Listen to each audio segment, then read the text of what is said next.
ரிஷபம் -அக்டோபர் 2026 ராசி பலன். 1. தொழில் மற்றும் வேலை கரியர். வெற்றி மேல் வெற்றி. அலுவலகத்தில் உங்களின் செயல்திறன் மற்றவர்களால் பாராட்டப்படும். 6ஆம் இடத்தில் சூரியன் சஞ்சரிப்பதால் உங்களை வீழ்த்த நினைத்த எதிரிகள் தாமாகவே விலகிச் செல்வார்கள். புதிய வேலையில் மாற்றம் தேடுபவர்களுக்கு இந்த மாதம் மிகப்பெரிய நிறுவனங்களிலிருந்து நல்ல சம்பளத்துடன் கூடிய அழைப்புகள் வரும். வியாபாரம். தொழிலில் புதிய நுணுக்கங்களை புகுத்தி லாபத்தை பெருக்குவீர்கள். குறிப்பாக ஏற்றுமதி இறக்குமதி மற்றும் வெளிநாட்டு தொடர்பு உடைய தொழில்களில் இருப்பவர்களுக்கு பொற்காலம் இது. 2. பொருளாதாரம் ஃபைனான்ஸ். நிதிநிலை பணப்புழக்கம் தாராளமாக இருக்கும். 11 இல் ராகு மற்றும் சனி நீடிப்பதால் எதிர்பாராத இடங்களிலிருந்து பணம் கைக்கு வரும். முதலீடு.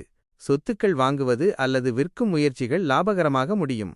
நிலம் மற்றும் ரியல் எஸ்டேட் துறையில் பெரிய லாபம் கிடைக்கும். கடன் தீரும். நீண்ட நாட்களாக திருப்பிச் செலுத்த முடியாமல் இருந்த கடன்களை அடைத்து நிம்மதி பெறுவீர்கள். 3. குடும்பம் மற்றும் உறவுகள் ஃபேமிலி மற்றும் ரிலேஷன்ஷிப். மகிழ்ச்சி. குடும்பத்தில் அமைதியும் மகிழ்ச்சியும் தங்கும். கணவன் மனைவியிடையே அந்யோன்யம் அதிகரிக்கும். சுபகாரியங்கள். தடைப்பட்டிருந்த திருமண பேச்சுக்கள் இந்த மாதம் சுமூகமாக முடிந்து நிச்சயம் செய்யப்படும். வீட்டில் சுப நிகழ்ச்சிகள் களைகட்டும். பிள்ளைகள். குழந்தைகளின் பிடிவாத குணம் குறைந்து உங்கள் பேச்சை கேட்டு நடப்பார்கள்.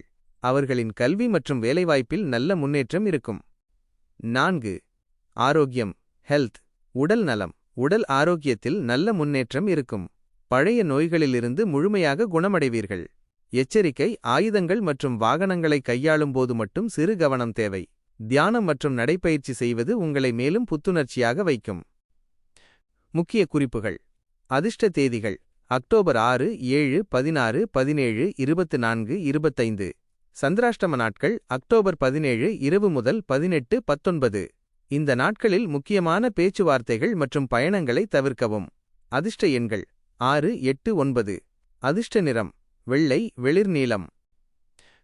பரிகாரம். விநாயகர் வழிபாடு. சங்கடஹர சதுர்த்தி அன்று விநாயகருக்கு அருகம்புல் சாத்தி வழிபட தடைகள் நீங்கும். சுக்கிரன் வழிபாடு. வெள்ளிக்கிழமைகளில் மகாலட்சுமிக்கு மல்லிகைப்பூ சாத்தி நெய் தீபம் ஏற்றவும். தானம். சனிக்கிழமைகளில் ஏழை மாணவர்களின் கல்விக்கு உதவுவது அல்லது ஆதரவற்றோருக்கு போர்வை தானம் செய்வது சனியின் அருளை பெற்றுத்தரும். அடுத்ததாக நவம்பர் 2026